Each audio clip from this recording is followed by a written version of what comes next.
Muy buenos días a todos. Un gusto que nos puedan acompañar hoy en este diálogo que tenemos con Xóchitl Gálvez, la candidata a la presidencia de la República por la coalición Fuerza y Corazón México. Xóchitl, muy bienvenida a CAINTRA. Bueno.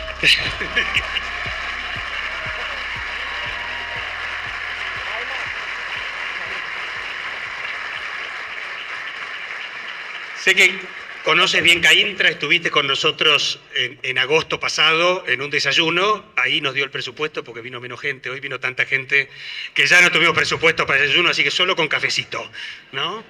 Pero bueno, mucha gente quería escucharte, mucha gente quería ver y compartir contigo la visión de la industria.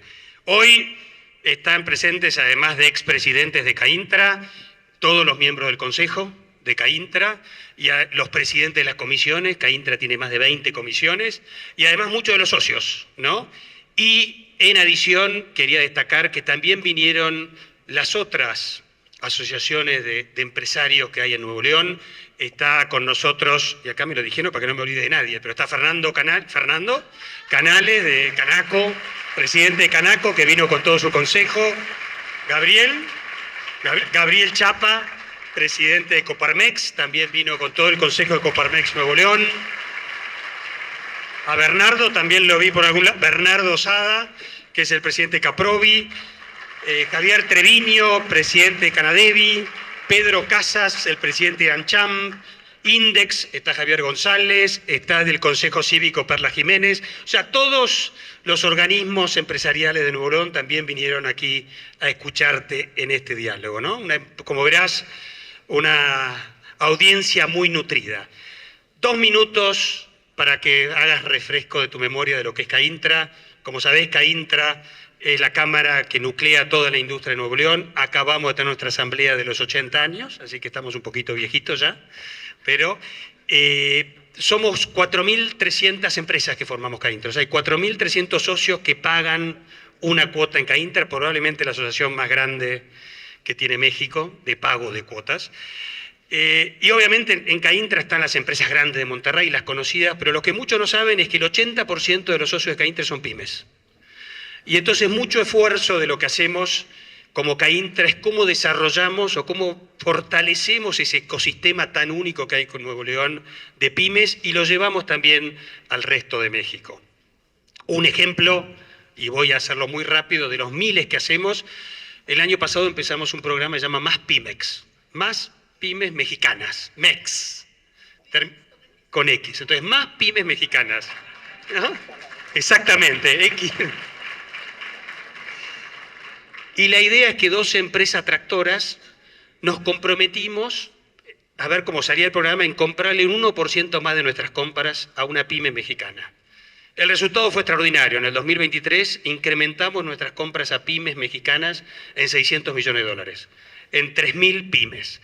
Y entonces este año sumamos a 11 empresas más, ya tenemos 23, y no solo nos comprometimos a otro 1%, que va a ser más grande, sino a ver cómo hacemos todo un trabajo de capacitación.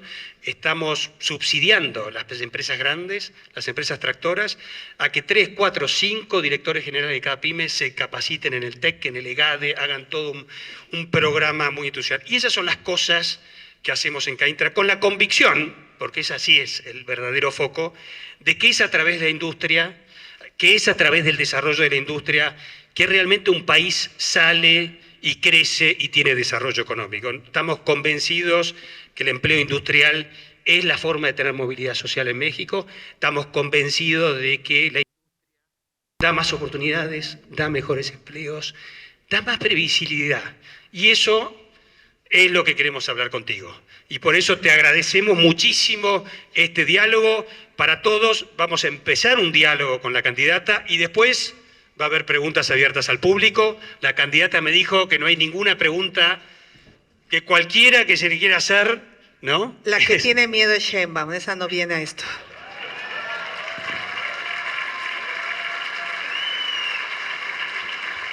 Entonces, empezando con este diálogo, Xóchitl, México hoy vive un momento extraordinario. La geopolítica del mundo está cambiando Creo que el mundo se dio cuenta de que este término que algunos llamaron hiperglobalización no funcionaba, que China, a base de subsidios, a base de una política industrial muy centrada en el Estado y muy orientada por el Estado, se llevó todos los empleos. China en 20 años pasó de ser el 3% de la manufactura mundial a ser más del 40%. Y entonces nos estaba dejando sin empleos de calidad. Y el mundo, la geopolítica cambió. Y empezó a decir, no, tenemos que tener una política industrial, tenemos que tener una política donde empleos buenos vuelvan, tenemos que tener cadenas de valor. Y la pandemia y después la guerra Rusia y Ucrania como que fortalecieron más esa visión de que el nearshoring está acá y está para quedarse. Y sin duda México se está aprovechando de eso. Pero no lo vamos a aprovechar si realmente no hacemos muchas cosas en México. Y eso es la primera parte de esta conversación. La competitividad de la industria, tenemos que trabajar en eso. Y hay muchos factores para esa competitividad.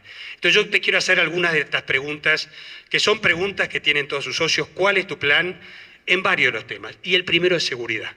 Sin duda nos preocupa la seguridad en las empresas, porque se están incrementando el robo de camiones, nos preocupa la seguridad de nuestra gente, nos preocupa que en México el tema de seguridad está en nuestra prioridad, de nuestra agenda. Está en la agenda de nuestros empleados, está en la agenda de nuestra gente.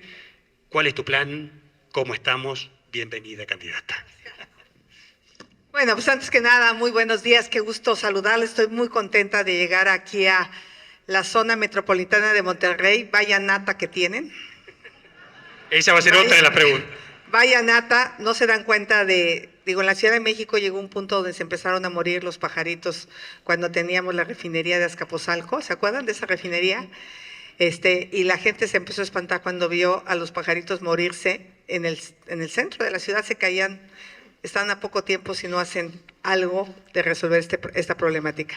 Te saludo, Mario, a Andrés Garza de Caintra, Eugenio, gracias, Gabriel, Javier Treviño, Mauricio, Adrián de la Garza, a Fernando Canales, a Bernardo Sada, a todos ustedes, grandes emprendedores, de verdad, muchísimas gracias. Y también quiero saludar a mi equipo que está aquí, bueno, al presidente del PRD, a Jesús Zambrano, mi querido Jesús, gracias por estar aquí. A Enrique de la Madrid, un gran personaje, junto con Ildefonso Guajardo. Ahorita me preguntaban que a qué priistas me jalaría mi equipo, no hay duda. Ildefonso Guajardo y Enrique de la Madrid son dos personajes de primera, brillantes, capaces, honestos. Saludo a Jesús Horacio, que está trabajando conmigo como secretario de particular, fue compañero senador mío, y Francisco Cienfuegos, Adrián de la Garza, nuestro próximo presidente municipal. Muchas gracias.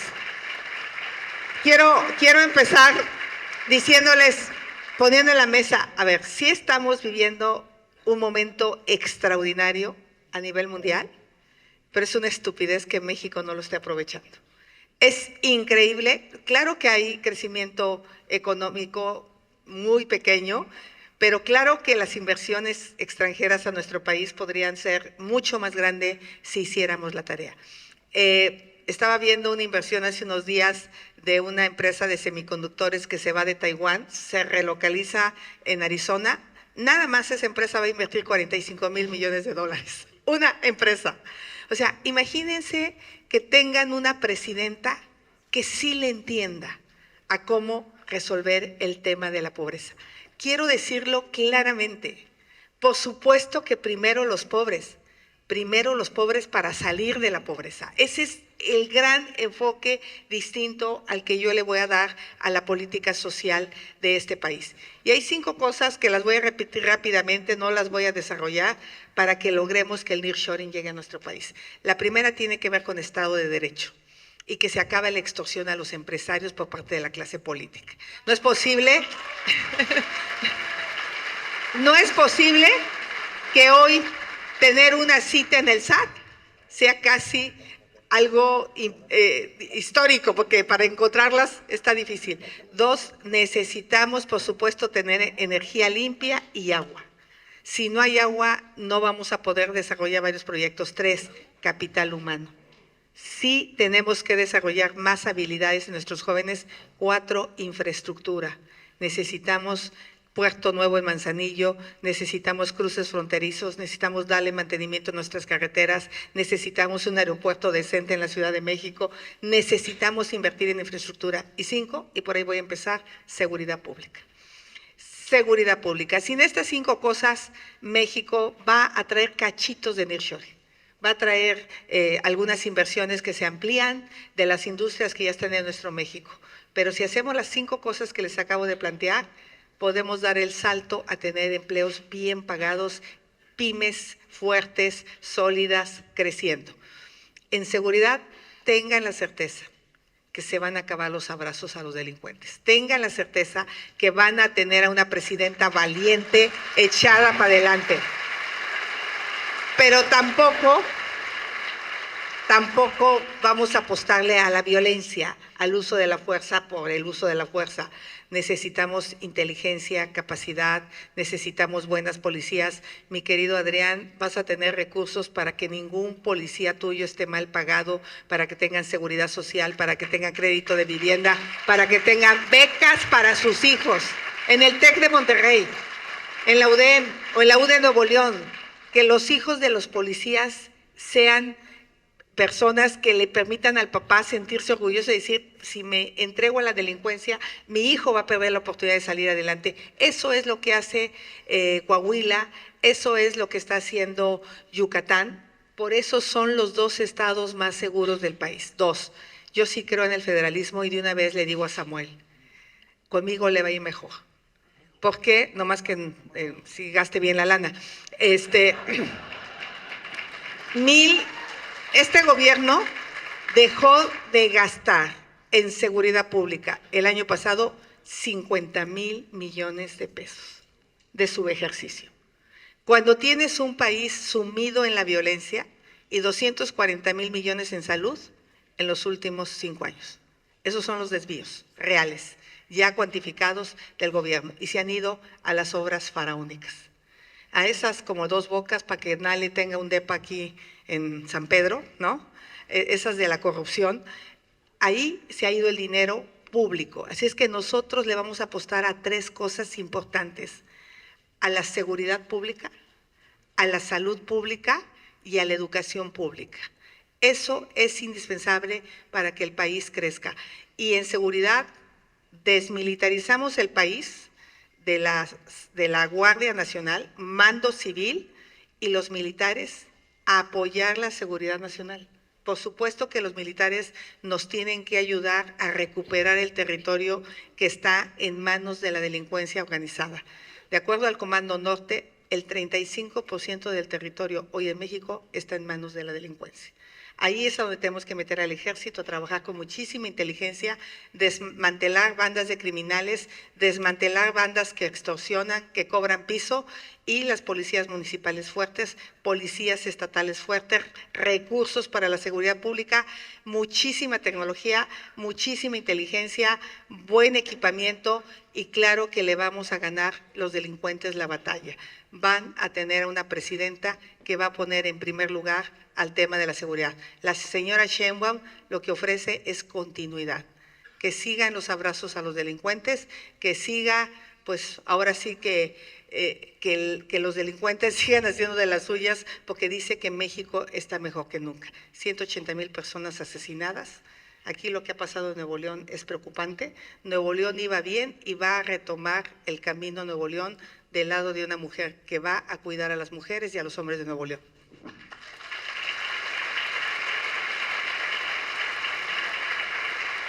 Muchas gracias, Xóchitl, muy claro. Y ya que tocaste en los temas, en los 5 puntos, hay 2 que a nosotros nos parecen críticos en cómo la competitividad puede hacer que vengan muchísimas más inversiones. Coincidimos que las inversiones están viniendo, muchas de nuestras empresas estamos invirtiendo en México, pero claramente el potencial es enorme. Y esos 2 factores, que son factores de competitividad para cualquier ecosistema industrial en el mundo que quiera tener valor agregado, son energía e infraestructura. Y entonces la primera pregunta o el primer comentario que me gustaría escuchar es el plan de energía. Entendemos, digamos, en cierto sentido, de que hay una parte de todo el sistema eléctrico que está reservado al Estado, que es la transmisión y la distribución. Hasta muchos coincidimos que está bien tener un sistema eléctrico integrado, pero claramente hoy hay muy poca inversión en eso y hoy ya estamos viendo en muchísimas áreas del país cuellos de botella en transmisión y distribución. Y en la generación, los costos, ¿no? Y ver un poco más las energías renovables. O sea, nosotros necesitamos, en el fondo, como industrias, acá está la industria, entonces no queremos un negocio de energía, pero sí necesitamos energía competitiva, energía que esté a tiempo, que esté disponible, y que tenga en cuenta la sustentabilidad, porque cada vez más nuestros clientes nos van a exigir que produzcamos con energías renovables. Entonces, poco la pregunta es, y más genérica, ¿cuál es tu plan con energía? ¿Cómo ves a CFE? ¿Qué estás pensando? Es una súper pregunta. Primero tengo que poner en la mesa, y qué bueno que aquí estamos empresarios, pero también yo soy una mujer que le entiende a la administración de los dineros. Me gusta cuidar el dinero, porque sé lo que cuesta ganar el dinero como empresaria, y a veces en el gobierno no hay la dimensión de lo que cuesta ganar el dinero. ¿Cómo que Dos Bocas pasó de 8,000 millones de dólares a 22,000 millones de dólares? Que alguien me explique si ustedes o su empresa, algún director les ofrece un proyecto y lo hace 3 veces a su valor y además no está en tiempo. Corran el modelo de negocio de Dos Bocas. 8,000 millones de dólares entran en operación el 1 de junio de 2022. 22,000 millones de dólares entrando en operación ya en, pues no sé, ya no sé si en el 2025. O sea, esa refinería no fue rentable. Ya la vamos a pagar en 30 años. Lo primero que quiero decir, el futuro de la energía es la energía eléctrica. Y el futuro de la energía eléctrica es la energía renovable. Esa es la claridad con la que les voy a hablar. Por supuesto que sí a Pemex. Por supuesto que hay que proteger a Pemex, pero no tirar el dinero en Pemex. Hemos perdido 800,000 millones de pesos en refinación en lo que va de este sexenio. La primera pregunta es si queremos seguir gastando el dinero de los mexicanos en una empresa que refina y que por cada barril de petróleo que refina produce 40% de combustible.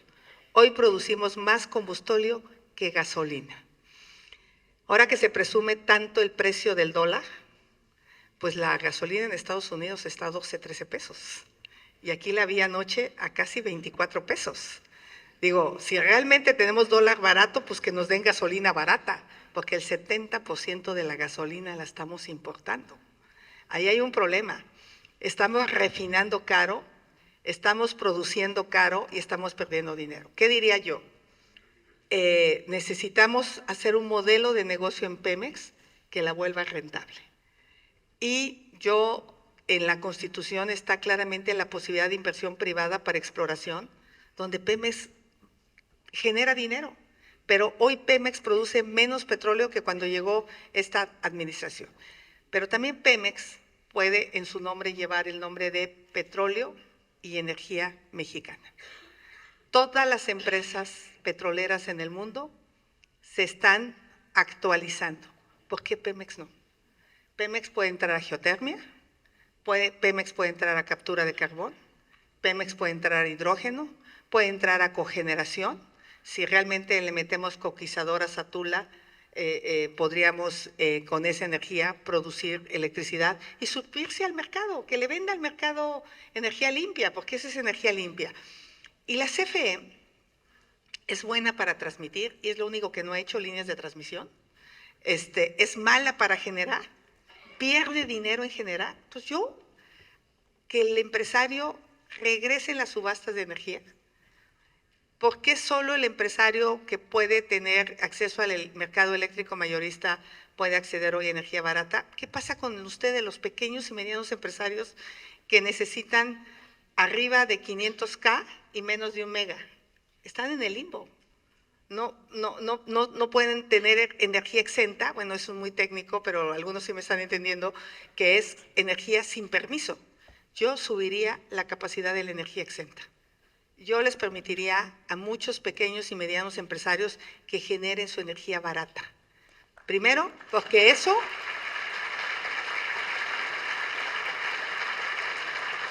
Yo más que pensar en que CFE les venda la energía cara, yo pensaría que crezcan económicamente y le paguen un montón de dinero de impuestos a los mexicanos. O sea, es como al revés el negocio. Si ustedes crecen, si ustedes producen, aportan riqueza al país a través de los impuestos. El problema es que hoy ni les damos, ni bateamos, ni cachan, ni pichan, ni los dejan batear, porque hoy no hay energía. El principal problema de inversión en este momento del país es la falta de energía. ¿Cómo la resolvemos? Pues con que el empresario pueda tener su energía propia, invirtiendo en líneas de transmisión y regresando a las subastas de energía eléctrica. ¿Para qué? Para que haya energía limpia, para que haya energía barata, porque es un doble juego. Dice el presidente que la soberanía, ¿no? Que la soberanía, porque CFE es la generadora. Señor presidente, el 70%, 80% del gas viene de Estados Unidos. ¿Cuál soberanía? Es una cosa ridícula. O sea, nos cierran la llave del gas y nos quedamos sin energía. Entonces, creo que es una visión absurda. Claro que soy nacionalista. Claro que el mejor nacionalismo es que la gente tenga educación, tenga salud, tenga medicinas, tenga vacunas, y eso se genera teniendo un país que crece económicamente, eso se logra teniendo gente que tenga un empleo bien pagado. Entonces, desde mi punto de vista, hay que revisar el modelo de negocio de Pemex, hay que regresar a las subastas de energía, hay que permitirles a que las pequeñas y medianas empresas puedan tener más generación exenta, y los contratos legados estos que han sido polémicos, pues revisar los costos de la transmisión y lo resolvemos, y todo el mundo a trabajar.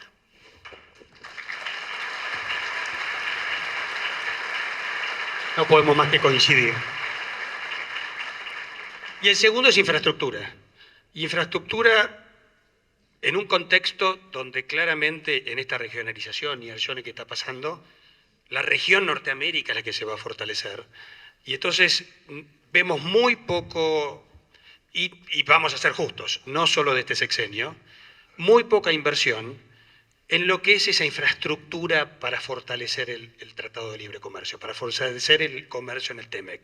Muy poca infraestructura en carreteras, inversión en infraestructura en carreteras, en vías ferroviarias y en cruces fronterizos. El otro día me decían que China invierte casi el 5% del PIB en infraestructura logística interna, entre ferrocarril y carretera. México de hace más de 20 años es el 0,1, 0,2%. Entonces, si queremos fortalecer y que vengan empresas, indudablemente la infraestructura, y agrego un tema más que es movilidad de la gente en las grandes ciudades, ¿no? ¿Cuál es tu plan? ¿Cómo pensás financiar esto? O sea, sabemos que conocés la necesidad que hay, pero bueno, ¿cómo arrancamos con este gran programa de infraestructura que se necesita si queremos aprovechar todo el nearshoring? Alguna vez llegué a Singapur y pedí hospedarme en el hotel en la parte posterior que daba al puerto. Y veía desde la ventana pues, todo tecnificado. El cómo bajaban y subían pues, y descargaban los barcos. Es una cosa de locura. Y al otro día yo fui a un tema de negocios y les decía pues que cómo le habían hecho, si era la localización o por qué ese puerto había sido tan exitoso, y me dijo, no, la mejor localización la tiene México. Ay, güey, tiene salida al Golfo, tienen salida al Pacífico y tienen el mercado más importante del mundo, que es Estados Unidos. De verdad, como país, no nos perdamos. Nuestra geopolítica es Norteamérica. ¿Qué andarle coqueteando a otros países a lo güey? Digo, ayer.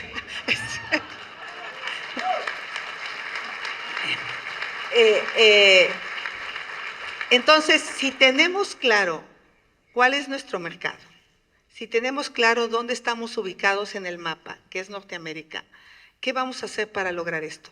Manzanillo urge el puerto de Coyutlán. Ese puerto lo puede desarrollar el sector privado Y puede ser ese puerto tecnológico que ya tenga equipos para detectar la entrada de fentanilo, ¿no? O sea, que todo sea, porque ahorita como están muy preocupados con el fentanilo, pues de repente hay filas de 18 kilómetros para entrar a Manzanillo, los camiones permanecen. Yo me he preguntado, pobres que están en el camión, ¿dónde van al baño? O sea, imagínate las horas que pasan esperando entrar a Manzanillo, cargar, descargar en Manzanillo, y se han ido muchísimas empresas de Manzanillo porque ya es una tortura la logística. Esa inversión costaba 20,000 millones de pesos. O sea, hicimos el Tren Maya por 520,000 millones. O sea, de verdad era más importante el Tren Maya. Yo digo que estaba bien hacer el Tren Maya, pero no a ese costo y no con esa destrucción al medio ambiente que se hizo. Acepta que se destruyó un cenote, digo, después de que dijo que no se iba a tumbar un solo árbol y se tumbaron 8 millones. Entonces creo que había otras opciones de meter el dinero público en hacer más carreteras, porque esta infraestructura te genera riqueza. Hay más inversión, hay más empleos, hay más pago de impuestos. O sea, desde mi punto de vista, la prosperidad es una ilusión de este país que tenemos que apostarle. Vida, libertad, verdad y prosperidad. Y en ese sentido, las inversiones que vamos a hacer va a ser en coordinación con el sector privado. Yo no tengo problemas con el sector privado de coinvertir y que podamos acelerar el que venga el nearshoring, porque si no mejoramos algunos puertos, si no mejoramos algunos cruces fronterizos, si no construimos algunas autopistas, digo, vean cómo está la México-Querétaro. Lo mismo te puedes hacer 2 horas que 7 horas. Es una locura. Entonces necesitamos ya tener una carretera o más trenes de carga. Ahí también el sector privado tiene que ser. Me hablan mucho de los trenes de pasajeros. Yo digo que si fueran rentables ya los hubieran hecho. O sea, es como sentido común. Pero el dinero se va a poner en infraestructura y empezando por darle mantenimiento a las carreteras. Entonces, y creo que es muy importante, y no es una pregunta, sino es una afirmación, lo que has dicho de que nuestra región es Norteamérica. Creo que esa es la visión que todos nosotros tenemos, cómo fortalecemos Norteamérica, cómo dejamos más valor agregado acá. Lo dijiste muy bien, pero te lo quiero reafirmar, que nuestra posición como CAINTRA es esa, es no hagamos coqueteando, ¿cómo dijiste? Coqueteando con, con muchos países. La visión es cómo fortalecemos la regionalización, cómo fortalecemos el valor agregado y el intercambio entre estos 3 países, que creo que nos da un potencial enorme. Y lo dejo ahí. Educación técnica también es un faltante. Y no solo educación, pero educación técnica en particular. Hoy en Nuevo León tenemos, bueno, es el estado que menos informalidad tiene, pero sin embargo el 35% de la población está en el sector informal, sin prestaciones y ganando un sueldo muy bajo. Creo que en México es el 55%. Y sin embargo, tenemos hoy muchísimas vacantes en nuestras empresas, en nuestras pymes, de jóvenes que tengan cierta capacitación. Y no pedimos universitarios ni siquiera, una preparatoria técnica. ¿Cómo trabajamos juntos en eso? Bueno, aquí empezó mucho del debate con el presidente cuando yo todavía no era ni precandidata de nada. Estaba yo en la Feria del Libro de Guadalajara e hice un comentario que parece que en este país da comezón. Dije que mi abuelo me había enseñado a trabajar. Eso dije. Y que a mí me parecía pues, que los seres humanos nos tenemos que ganar nuestra comida trabajando. Y ahora que estuve con los obispos, la libertad que te da ser independiente. Yo quiero ver a un trabajador fregón que se lleva su quincena, llega a su casa todo orgulloso de producir. A mí me gusta ese orgullo del trabajo, me gusta y creo que es algo que tenemos que fortalecer en nuestro país. Y dije lo siguiente, que el programa Jóvenes Construyendo el Futuro tendría que mejorar. Hoy les dan 3,200 pesos a los chavos, 3,600 pesos a los chavos. Algunos sí van a chambear, otros más o menos, otros se van a una dependencia del gobierno y ahí medio la van llevando. ¿Qué digo yo? Primero, que la beca para el joven construyendo el futuro sea idéntica que se le da al joven que estudia. Porque hoy al joven que estudia le dan 1,200. Y parece que privilegias más a uno que a otro. Entonces, las dos deben ser iguales. Entonces, yo lo que le quiero llamar es el programa SISI. El programa SISI es sí estudio y sí trabajo, que es algo distinto a lo que se plantea. ¿En qué consiste el programa SISI? Que para recibir los 3,600 pesos, que por cierto le digo a la señora Sheinbaum, no es que yo quiera que el programa sea temporal, ya es temporal, señora Sheinbaum. El programa Jóvenes Construyendo el Futuro es por 1 año, y está bien. Porque si la señora Xóchitl habla de programas temporales, pues yo sí quiero que un joven pueda insertarse al mercado laboral y tener su chamba directamente. Y en ese sentido, este joven, además de la práctica profesional que esté haciendo, se supone, aprende inglés, tenga clases de programación, tenga habilidades digitales, algo de robótica, algo de inteligencia artificial, tenga una certificación en una competencia laboral. Y en ese año generamos jóvenes que puedan integrarse a un mercado laboral especializado junto con ustedes. Esa es la idea de lo que yo le llamaría educación dual. Educación tanto académica como técnica con las empresas. Creo que la idea era buena de mandar a los jóvenes a la empresa, no era mala la idea, pero desafortunadamente no se consolidó toda la parte de acompañamiento a los jóvenes. Entonces yo lo que creo es que tenemos que hacer juntos con los empresarios qué tipo de habilidades está requiriendo la industria para fortalecernos, ya sea en las carreras técnicas o en centros de certificación, que hay muchos, está el CECATI, están los CICATIs en la Ciudad de México, hay muchos centros de certificación, enfocar a los jóvenes hacia allá. O sea, para mí el impulsar que los jóvenes tengan un trabajo es súper importante.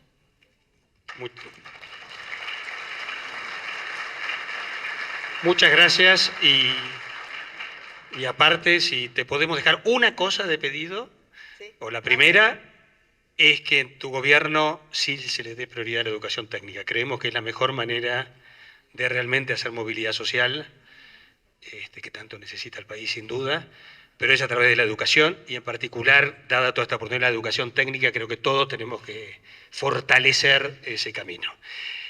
Hubo aquí una idea que se sacó de contexto en su momento, de que tú pudieras tener un certificado por una educación superior y luego una ingeniería. O sea, y no está peleado, pero si tú logras estudiar 2 años de algo, pues que tengas esa certificación. Y si haces los otros 3 años, pues tengas el título de ingeniero o ingeniera. Yo creo que eso no era una mala idea, pero otra vez se desvirtuó diciendo, es que los empresarios quieren tener a obreros, no quieren tener a ingenieros. Yo creo que cada persona decide hasta dónde quiere llegar, pero sí que haya certificaciones de competencias a lo largo de tu educación, porque si te quedas trunco en un 5º semestre de ingeniería, ni tienes la ingeniería, ni tienes la certificación técnica. Creo que sí podríamos ir dando ciertas certificaciones a lo largo de los estudios que a la gente le darían como, pues ya me eché 3 años, ya tengo un título, pero voy por el que sigue, y nada lo impide. Ya para ir terminando, 2 temas adicionales. Uno es sustentabilidad y 2 temas de sustentabilidad. El primero es agua. Nosotros en Monterrey, creo que en Ciudad de México también, estamos muy preocupados por el tema del agua. Sin duda la solución del agua tiene que venir con un apoyo de la Federación. Monterrey solo no va a poder, Nuevo León solo no va a poder solucionar. Es una ciudad o un estado que sigue creciendo. Va a requerir alguna inversión en infraestructura muy fuerte y la Federación va a tener que apoyar, porque si no, no vamos a poder salir adelante. ¿Tus pensamientos en esto? A ver, seguramente se están preguntando de dónde va a salir el dinero. O sea, es lo único, lo primero que uno... O sea, lo primero que tenemos que es dejar de seguir perdiendo dinero en Pemex.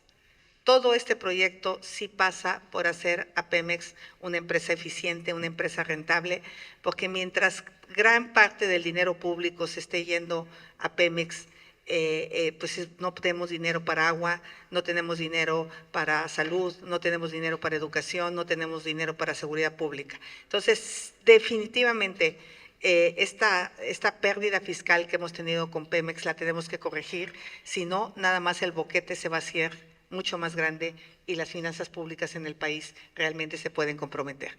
Dicho esto, y haciendo que CFE también sea una empresa eficiente, y la verdad es que generando electricidad, salvo las plantas ahora de Iberdrola que no las opera CFE, gracias a Dios, más o menos pueden ser eficientes.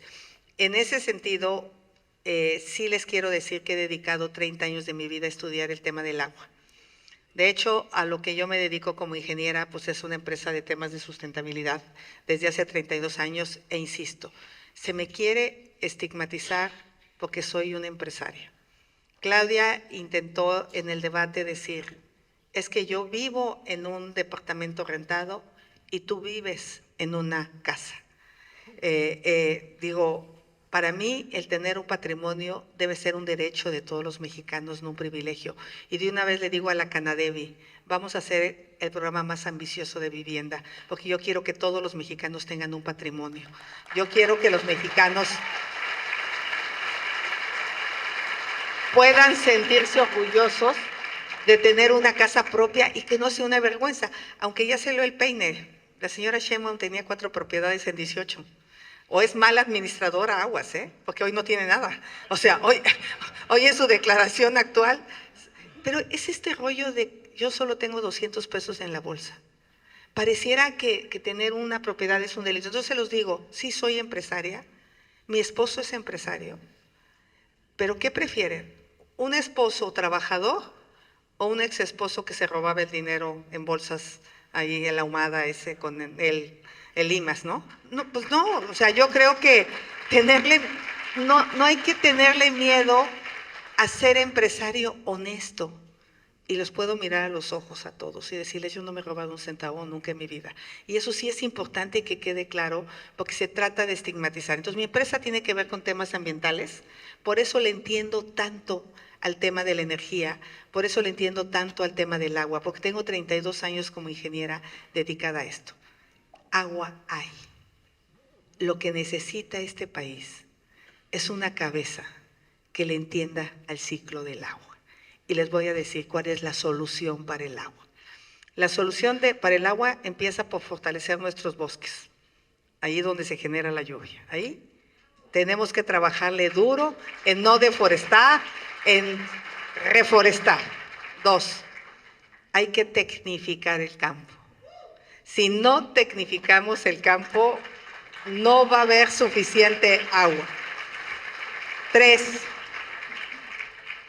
algo pareciera estúpido. Hay que reparar las fugas de las ciudades. Hay que invertir en reparación de fugas en las ciudades. 4, hay que tratar el 100% de las aguas residuales. El 100%, así como oyen. No nos podemos dar el lujo, y ahí necesitamos al sector privado, no nos podemos dar el lujo de mandar el agua al mar. Es muy escasa, es muy valiosa y hay que reusarla. ¿Por qué un sanitario de su casa tendría que usar agua potable? ¿No se han pensado? Tenemos que meter agua de reuso. Ahora, podemos hacer lo que hace la ciudad de Washington, lo que hace Singapur, lo que hace Los Ángeles, almacenar esa agua y potabilizarla. Hay la tecnología para potabilizar el agua. Se trata de estigmatizar a la industria de que es la que usa agua, solo el 5%, y generalmente la industria es bastante responsable con el tratamiento de su agua. Todos los demás también tenemos que ser responsables con el tratamiento de agua. Entonces, si hacemos estos temas y un quinto es captar el agua de lluvia, separar drenajes de agua negra de drenajes pluviales para que el agua pluvial se vaya a presas donde almacenemos agua suficiente. Entonces, infraestructura hídrica es clave. ¿Qué hizo este gobierno? Invertía al principio 60,000, 70,000 millones de pesos, la bajó a 35,000 millones de pesos. Fue hasta el quinto año en el que le subió otra vez a 70,000 millones y ahorita le volvió a bajar 12%. Mínimo necesitaríamos invertir unos 100,000 millones en coinversión con el sector privado para resolver el tema del fondo del agua. Pero si no lo resolvemos, vaya problemas que vamos a tener. ¿Se dieron cuenta que la Ciudad de México tuvo un problema con un pozo? Acaban de decir, y yo siempre les he dicho, que muchos de los lixiviados, de los basureros, de lo que fue la industria petrolera en México, pues seguramente están en los acuíferos. El tema es que ya están tan bajos los acuíferos que están tomando esos contaminantes que estuvieron por años almacenados. Y eso va a pasar con las presas en el momento que lleguen al 20% de su capacidad. O sea, lo que hay abajo es porquería. Entonces, sí necesitamos ser muy cuidadosos con lo que estamos haciendo con la extracción de pozos cuando el acuífero está agotado. Necesitamos recuperar los acuíferos. Tengan la certeza que ahí sí vamos a invertir el dinero público. En agua, que es un tema clave, en seguridad, en energía, en educación, y que el sector privado le meta dinero a donde no es tan importante que el gobierno le meta, pero en agua sí tiene que traerle el gobierno. Coincidimos y te comprometemos, ¿no? Para que nos ayudes acá en Nuevo León. A ver, déjeme hacer un comentario, porque cuando planteé lo de Cadereyta, el presidente salió a culparlos a ustedes, ¿no? A los empresarios. La que quema combustóleo es Cadereyta, no se confundan. Las empresas de Nuevo León no queman combustóleo, la refinería sí quema combustóleo y el problema es el combustóleo que está quemando Cadereyta porque sus 4 catalizadores están fuera o bastante fuera de servicio. Entonces, o la paramos para cambiar los catalizadores, pero de que hay que pararla, O sea, el tema es que los catalizadores no funcionan y mientras no se resuelva el tema de los catalizadores, van a seguir respirando porquería. Nuestra visión es similar y de hecho la hicimos pública, en donde CAINTRA opinamos, y era la segunda parte de la sustentabilidad, que era el tema del aire, pero donde opinamos que no es nuestro deber decir o no que hay que cerrar una industria, pero que las industrias tienen que cumplir. Y desde CAINTRA estamos muy comprometidos en ir mejorando la calidad del aire de Nuevo León y de todo lo que hacemos en nuestra industria. Y era un poco esa pregunta que te quería hacer. Cuando se habla del aire, por ahí se confunden 2 cosas. Por un lado, el cambio climático es muy importante, pero el cambio climático es un fenómeno o un problema mundial, requiere una solución mundial. Pero la calidad del aire de algunas de las ciudades, y Monterrey, como bien dijiste al principio, es una de ellas, sí es un problema local, donde los contaminantes criterio hay que atacarlos, en parte, este es uno de los problemas, en parte también es todo el transporte público, en parte también serán algunas industrias, pero de vuelta estamos invirtiendo en eso. Pero bueno, ¿cómo ves tú este problema? ¿Cuál pensás que puede ser una de las soluciones? ¿Cómo un gobierno federal puede ayudar a ciudades como Monterrey a que la calidad del aire empiece a mejorar? Nuevamente les voy a poner el problema a ustedes como empresarios. Tienen una planta industrial que pierde 4,000 millones de pesos al año. ¿La seguirían operando? Pues digo, es que, ¿por qué no le llamamos las cosas por su nombre? ¿Por qué no decimos las cosas como son? Cadereyta pierde dinero todos los años. ¿Qué pasa si los damos al alcalde mejor para que haga cosas importantes en Cadereyta y traiga industrias limpias? O sea, a mí lo que me impresiona es que es políticamente incorrecto. Oye, está matando a la gente y además pierde dinero. Yo sí creo que por lo menos tenemos que poner en la mesa ese análisis, y no es que uno quiera cerrar las industrias. En Estados Unidos han cerrado 150 refinerías. ¿Y por qué han cerrado 150 refinerías? Pues porque los coches van a ser eléctricos. Ya anunció Biden que en el 2032 hay un control de emisiones. Ustedes pronto van a tener chocoeléctricos aquí. O sea, los chocolates que van a llegar van a ser eléctricos, ya no van a ser de combustión interna. O sea, es la verdad. El mundo está cambiando. ¿Por qué no vamos a cambiar nosotros? Nosotros tenemos que entender que lo que sigue es poner electrolineras. Aquí hay 2 visiones de país. La visión de Claudia, que le apuesta al combustóleo, y la visión de Xóchitl, que le apuesta a un planeta verde, limpio, energía, autos eléctricos, electromovilidad en todo el sentido de la palabra. Ese es el futuro del mundo. Yo quiero a México en el futuro, yo no lo quiero en el pasado. Yo no quiero un país que mire hacia atrás, yo quiero jóvenes dedicados de verdad a desarrollar su talento, su capacidad como buenos emprendedores. Entonces no hay que tenerle miedo a enfrentar los problemas. Es un problema Cadereyta, sí es un problema. Resolvamos el problema de fondo, pero pongamos la discusión en la mesa y no la metamos al closet, porque eso no les va a resolver la problemática de la falta de calidad. Tenemos que hacer muchísimas cosas en materia de cambio climático. Jóvenes, se está muriendo el planeta. Está cañón. Cada mes es más caliente que el año anterior. En Europa se acaban de romper récords de temperaturas en marzo. Y el año pasado se habían roto récords de temperaturas. El planeta no va a resistir la quema de combustibles fósiles. Hay unas industrias que van a tardar más, sí, pero hay otras que pueden transitar más rápido. Transitemos con la energía limpia y México tiene todo. Otra vez, teniendo tanto sol, teniendo tanto viento, acabo de estar en La Ventosa. La gente quiere producir energía eólica.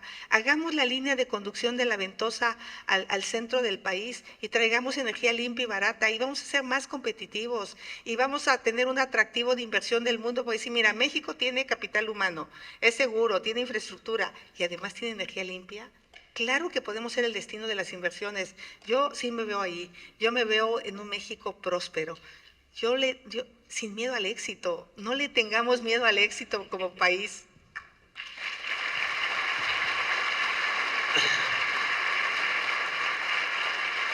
Sin duda. Termino con lo que pensamos y con la importancia de las pymes. Las pymes, no voy a hablar de los números, pero bueno, ¿cómo hacemos para que las pymes se dediquen a crecer, a producir, a desarrollarse y no a gastar la mitad de su tiempo en burocracias, en pago de impuestos, en gasolina? O sea, ¿cómo podemos trabajar en conjunto? ¿Cuál es tu plan para el desarrollo de las pymes? Las pymes son fundamentales y además es fundamental que las pymes puedan insertarse en esta cadena de valor que están viviendo. Entonces, ¿cómo le damos facilidades a las pymes? Porque es muy bueno que vengan muchas empresas extranjeras, o muchas empresas, o muchas inversiones, pero si las pymes no pueden ser proveedoras, si no podemos elevar, no estamos aprovechando el potencial de todo esto. Entonces, ¿cómo hacemos? Miren, hay dos cosas de experiencia en mi vida personal que me ubican como una presidenta distinta. Claudia viene del privilegio, yo vengo de la friega de tener que luchar. Primero, el haber empezado mi empresa pidiendo fiadas 2 computadoras y un plotter. Ningún banco me quiso prestar 100,000 pesos en ese entonces. Ningún banco. Vendí mi coche, fueron 40,000 pesos. Conseguí las compus fiadas y el plotter y renté una oficina y nació Hightech. Y a los 2 años era la empresaria del año. ¿Cuántos jóvenes traerán estas ideas y este talento en el país que no son apoyados? Por eso, la creación de la Agencia Nacional para el Emprendimiento, Innovación y la Productividad. Vamos a crear una agencia nacional que va a estar enfocada a esto, a que la gente emprenda, a que innovemos y, sobre todo, a que mejoremos la productividad. Atenderemos a las empresas en esta agencia de acuerdo al tamaño o vocación, trajes a la medida. Ninguna empresa es igual a otra. No podemos hacer programas generalizados, tenemos que analizar. En esta agencia vamos a otorgar recursos a todo el que quiera un negocio y mejorarlo con especial énfasis al emprendimiento, a mujeres y a jóvenes. Ahí vamos a poner especial énfasis. Vamos a implementar el programa más grande de digitalización de la micro y pequeña empresa.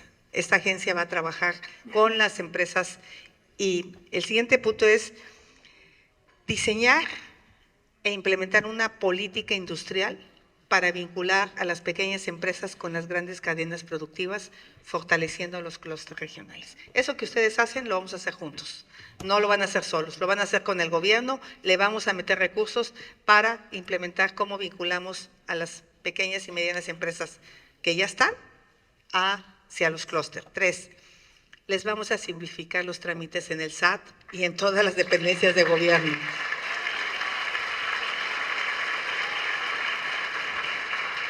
Pretendo que las relaciones públicas sean digitales. Se acabó el encuentro entre funcionarios, mandan sus propuestas, si hay una aclaración a través de internet para que se acabe el moche. Eso para mí es fundamental. 4, programa de financiamiento para emprendedoras, microempresarios más ambicioso de Latinoamérica. Le vamos a meter dinero. O sea, insisto, al gobierno le conviene que les vaya bien. Es socio del 35% de ustedes.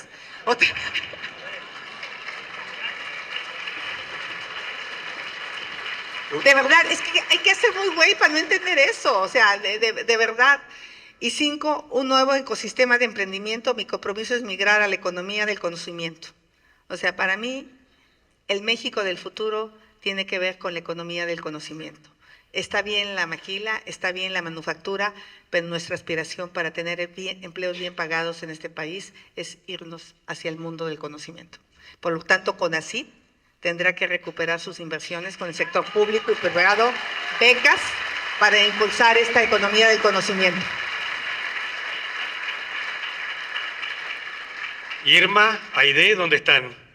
Son las presidentas de la Comisión PYME, así que me parece que ¿estamos bien o no?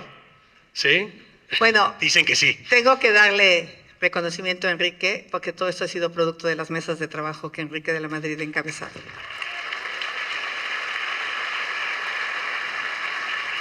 Y a mi querido Ildefonso Guajardo, que es el mero mero de la negociación del TEMEC, que me da muchas ideas de las cosas que a él le funcionaron como secretario de Economía.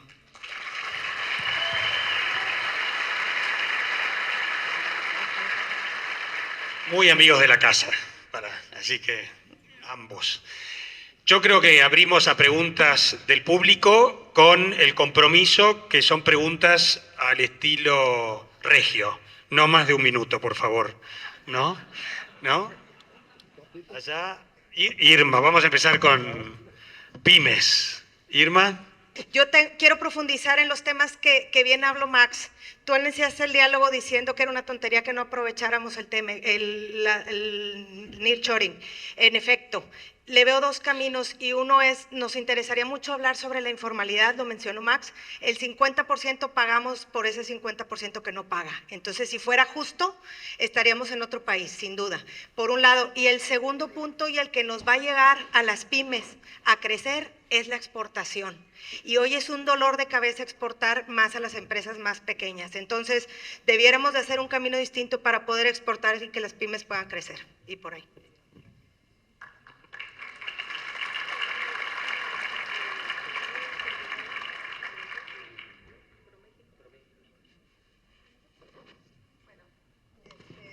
Por supuesto que la informalidad es un tema.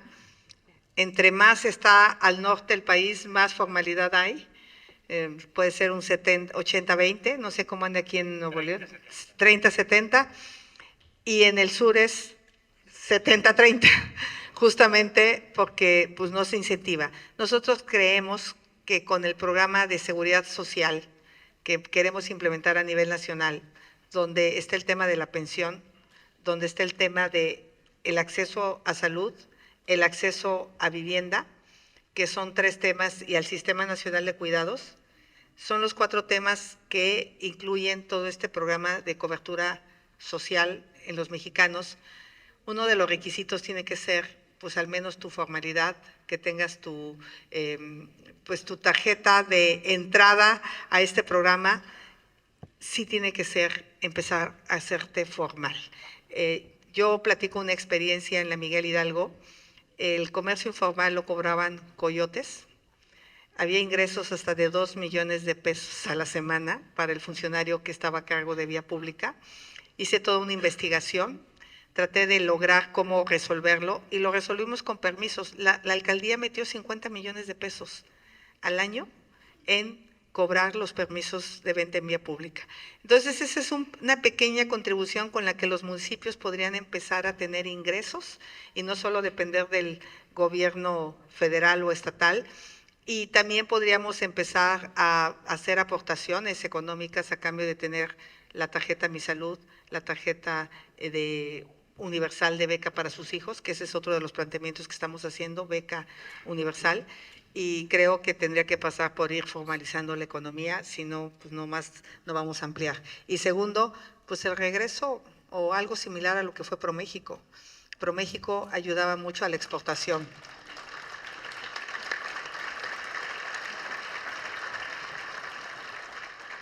y el Fondo de Promoción Turística también. Y estos organismos los podemos hacer públicos, privados, para que no solo sean públicos, ¿no? El sector turístico estaría dispuesto a ponerle dinero. Y añadiendo, para que te quedes también con un dato, y que lo discutimos mucho con la Comisión Pymes y con todo, el problema de la informalidad de México es que cuando uno ve los gráficos, alguna vez lo discutí con Ildefonso cuando era secretario, los gráficos de la OECD y compara México, México es uno de los países que menos recauda de porcentaje del PIB. O sea, estamos muy mal de recaudación, el 16% contra Estados Unidos, que es el 27%, por ejemplo. O sea, de la recaudación, Estados Unidos, el gobierno recauda el 27%, México solo el 16%, creo que es el último o el penúltimo. Pero cuando vemos los que pagamos impuestos, la curva es al revés. México está bien arriba. Entonces, una solución simple que muchas veces se dice es, bueno, aumentemos los impuestos. Sí, pero es al revés, ¿no? Porque ya pagamos muchos impuestos y esa es la dificultad que tienen muchas pymes. La fuerza en ir al sector informal.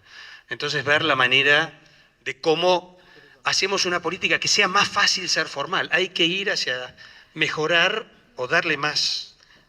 Y que también la gente sienta que recibe algo por pagar impuestos. El problema de muchos que pagamos impuestos, dices, chin, voy a pagar impuestos para que se lo roben, pues la gente le da coraje. Entonces, en ese sentido, tienes que recibir un valor a cambio de los impuestos. Por ejemplo, ¿por qué la beca universal va para escuelas públicas y privadas? Y lo digo claramente, porque hay mucha gente de clase media que hace un súper esfuerzo para pagar la colegiatura. Se echa 2 turnos, trabaja papá y mamá, y ya de por sí el gobierno se está ahorrando el costo de la educación de ese niño. Bueno, dale un apoyo y si se quiere ir al cine, que se vaya al cine, pero es un derecho que tienen que tener los niños. Entonces creo que siempre tratamos de castigar al que hace el esfuerzo y no de estimular al que está fuera de la economía. Entonces ese va a ser un trabajo muy puntual. Como te digo, lo hice como delegada y me fue bastante bien metiendo a la formalidad a aquellos que pues le pagaban el chayote y pues la delegación recogía basura, se quedaba con el problema y no recibía nada a cambio. Fernando, acá vamos a hacer preguntas. Sí, sí. Fernando. Vamos a hacer diversidad porque acá si no las mujeres... Si quieren hagan tres y contesto Sí. 3 en una para no tardarnos. Dale. Empiezo. ¿Cómo hacerle para que los bancos presten y presten barato? Porque la mayoría hacen su dinero prestándole al gobierno y dejan de prestar a las empresas pequeñas y medianas. Es muy importante porque ahorita en Monterrey cada vez es más barato irse de compras a McAllen que sacar una hipoteca en Monterrey. Muchas gracias. Sí. Acá y atrás, ¿quién era el de amarillo? Mi pregunta va enfocada a la innovación. ¿Qué estímulos nos das a los pequeños y medianos empresarios que innovamos? Anteriormente ha habido otros esquemas de estímulos a la innovación. Te pido por favor que no los olvides. Algo que hace falta en este país es recobrar valores.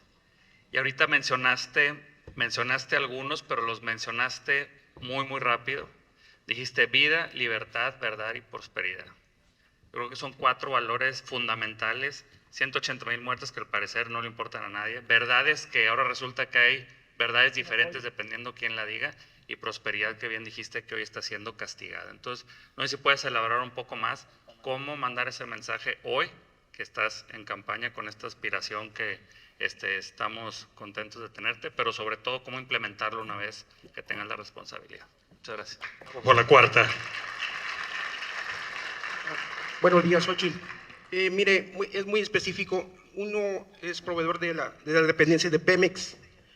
Nada más una cuestión. Pemex últimamente ha demorado mucho los pagos a proveedores. Aquí vemos casi un 80-90% de Pemex, gente que le suministra directa e indirectamente a Pemex o a las dependencias, pero actualmente se ha demorado hasta un año en pagar a las constructoras y las constructoras no pueden pagar a los proveedores y los proveedores no pueden comprar materia prima y todo eso va frenando el desarrollo de cada una de las microempresas. Quisiera saber qué apoyo va a haber en ese sentido y destrabar las empresas faraónicas, ese que el presidente ha querido hacerlo como seguridad nacional, ¿cómo va a proceder en ese sentido? Gracias.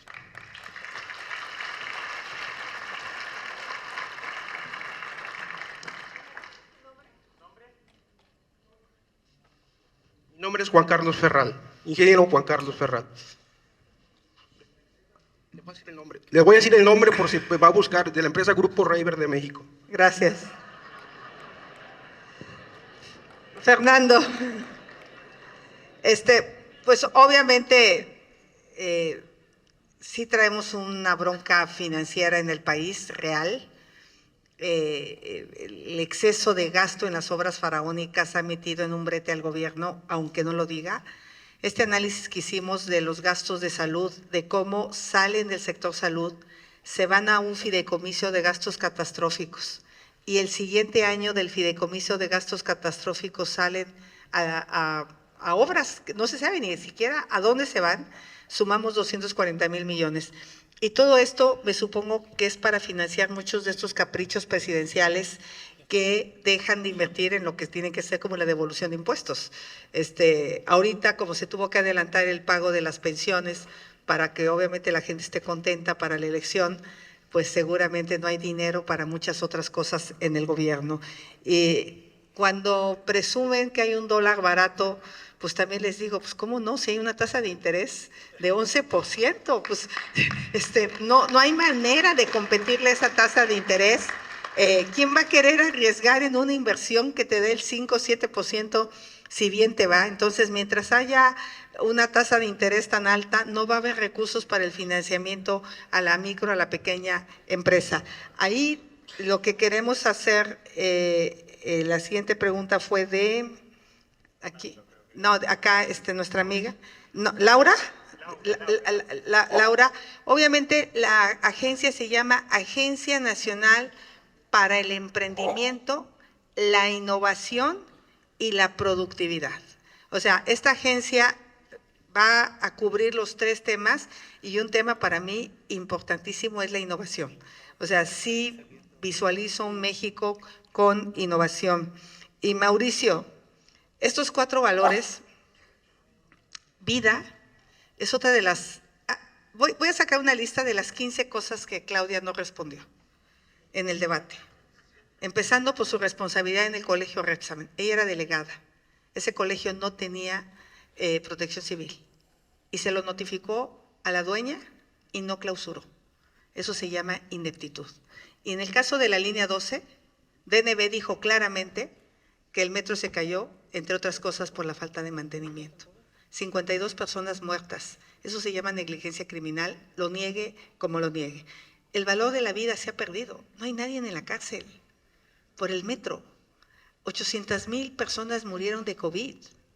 Se atrevió a darle ivermectina, que es un medicamento para piojos, a los habitantes de la Ciudad de México. Los trató como animales de laboratorio, siendo seres humanos. Esa es la verdad y se dice científica. Hay que recuperar el valor de la vida. Hay un reciente estudio que habla que se pudieron salvar la vida a 240,000 personas si hubiera habido un manejo adecuado de la pandemia. Eso lo dicen ahora los científicos y no es justo porque hay 800,000 personas que tenían sueños, que tenían esperanzas, 180,000 personas que fallecieron asesinadas y que al día de hoy lo vamos viendo con una normalidad. O sea, ¿qué pasó con los 14 personas quemadas en la camioneta aquí en un municipio aledaño de Nuevo León? ¿Cómo se llama el municipio? Pesquería. Pesquería. O sea, fue impresionante para nosotros todos ver cómo pasa una nota, pasa otra, los 5 jóvenes asesinados en Celaya, estudiantes de medicina, los 11 jóvenes asesinados en Salvatierra. O sea, no podemos acostumbrarnos a la pérdida de vida. Son seres humanos que, insisto, tenían sueños. Por eso para mí recuperar el valor de la vida en materia de salud, en materia de seguridad, tiene que ser la prioridad número 1 del gobierno. La verdad, se miente todos los días desde Palacio Nacional con una facilidad increíble. Yo siempre les voy a decir la verdad, por dolorosa que sea. Les voy a hablar con la verdad de los mexicanos. Libertad. Hoy ya no tenemos libertad de ir a McAllen sin sentir miedo. Ya las mujeres no tienen libertad para salir por la noche a divertirse sin la posibilidad de ser agredidas. O libertad de pensar. Acabo de estar con unos unos personajes, unos empresarios me decían, híjole, Xochitl, te queremos apoyar, pero nos da miedo, porque nos va a querer Hacienda, o sea, nos da miedo ir a tu evento, o sea, porque así la cosa está tremenda de la presión que ejerce el gobierno. Y prosperidad. ¿Por qué decir que nos debemos de conformar con un par de zapatos? Si alguien trabaja duro y sale adelante, lo hace por su mérito. Y un país próspero es el país que deberíamos de construir entre todos. Por supuesto que me interesa la pobreza, pero la pobreza se vence y es el otro tema que les quiero decir. Cuando yo recibo esta beca para estudiar programación en la Facultad de Ingeniería, 3 semestres bastaron para convertirme en una buena programadora. Y a lo mejor pude haber truncado la carrera ahí, pero esos 3 semestres valieron para toda la vida. Eso es lo que tenemos que darle a las personas que viven en condición de pobreza, herramientas para salir adelante, y estoy seguro que la gente lo que está buscando es una oportunidad, un empujón, y eso es lo que yo quiero. Tengo la parte sí empresarial, pero tengo la parte de la historia que aspiró a salir adelante, y estoy segura que miles de mexicanos lo que quieren es salir adelante. Última ronda.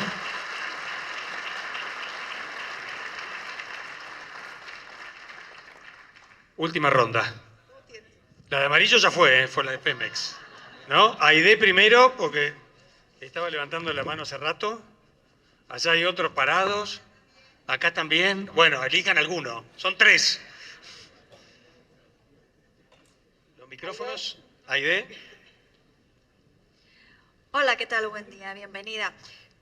Un poco sumando, digo, porque ya prácticamente todas las preguntas sobre estos temas ya los platicaron, pero ahondando un poco más al tema de innovación, creo que también va un poco más hacia la transformación digital en los procesos, en la manufactura. Yo hablando desde las pymes y el tema manufactura, eso va a ayudar al crecimiento y la sostenibilidad de las empresas, de las pymes, pero y esto nos va a hacer más competitivos frente al nearshoring.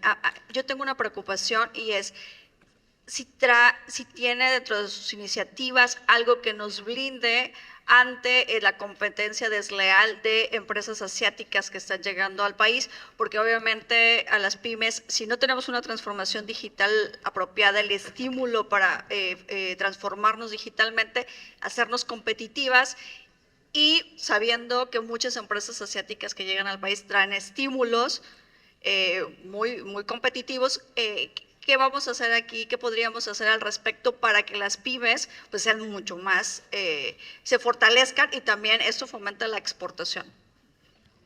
Acá vamos a hacer 2 o 3 preguntas. ¿Dónde están los micrófonos? Para este lado, que no habíamos hecho ninguna.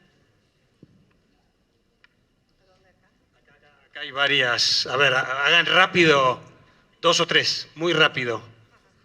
Okay, buenos días, ¿qué tal, Xochitl? Soy Nancy Sánchez y estoy ahorita apoyando acá Intra como presidenta de la Comisión Técnica, y pues a mí me gustaría preguntarte acerca de la educación. Si bien vemos que después de la pandemia hay un rezago muy grande en los niños en el tema, especialmente en matemáticas y comunicación, y vemos que si de por sí tenemos pocos técnicos industriales aquí saliendo de las escuelas no están preparadas para poder que los muchachos tengan prácticas. Ahorita tenemos a los muchachos saliendo, ser graduados en máquinas, herramientas, cuando nunca han tenido la oportunidad de ni siquiera conocer un torno. Entonces, ¿tienes algún programa que nos pueda ayude a fortalecer la infraestructura en las escuelas, pero también pues ayudar en la educación de México? Gracias, Nancy. Una más ahí. Hola, Xochitl. Eduardo Coronado. La corrupción. Para muchos de nosotros la corrupción es la causa de muchos de los otros males, y es un problema que está a lo largo de todo el país. Cuando seas presidenta, ¿qué vas a hacer para minimizar o tratar de erradicar la corrupción en todos los niveles de gobierno? Muy bien. Gracias. ¿Cómo te llamas? Eduardo Coronado.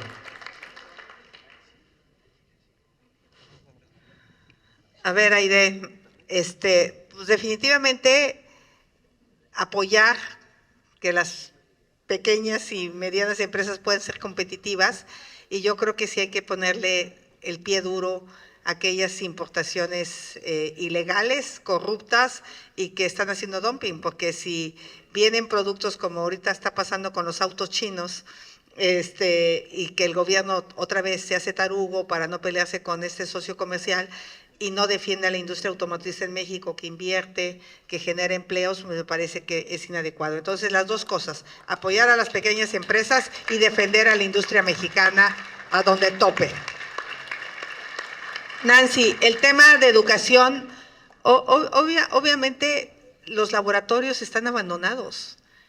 Los últimos años se ha dejado de invertir y yo creo que aquí podríamos hacer algún convenio con el sector privado, porque el sector privado tendría interés de invertir en laboratorios para que los jóvenes salgan además capacitados en ciertas máquinas y herramientas, no del siglo XX, sino realmente las máquinas ya con la actual tecnología. Entonces yo creo que aparte de que el gobierno le ponga, yo creo que aquí sí podríamos hacer una coinversión con el sector privado. Yo lo hice en la Ciudad de México, en algunos laboratorios de las escuelas públicas, para que ya no fuera el clásico laboratorio de electricidad, sino ya electrónica, y creo que ahí pudiéramos trabajar juntos. Hay 1.571.000 estudiantes que salieron de la escuela. Este gobierno logró expulsar a 1.571.000 alumnos. Nunca en la historia un gobierno había reducido la matrícula escolar.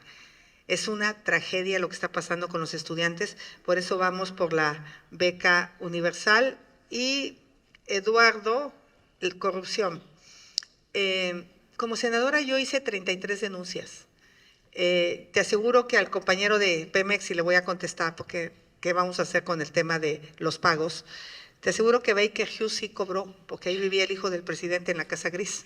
Esos seguramente cobraron, esos no tienen problema. Y lo primero que vamos a hacer en Pemex es poner a alguien que administre bien la empresa. O sea, no podemos poner una persona que no tiene experiencia en la petrolera más importante, en la empresa, o sea, manejan las empresas de una manera totalmente inadecuada, con compadrazgo, amiguismo, cuatismo. O sea, no es posible que Dos Bocas haya pasado de verdad de 160,000 millones a 400,000 millones. Alguien debe haber parado qué estaba pasando, revisar el proyecto, no sé si hicieron ingenierías. Entonces, por privilegiar Dos Bocas le han dejado de pagar a lo que sí produce, porque hay cosas en Pemex que sí producen, como es Pemex Exploración.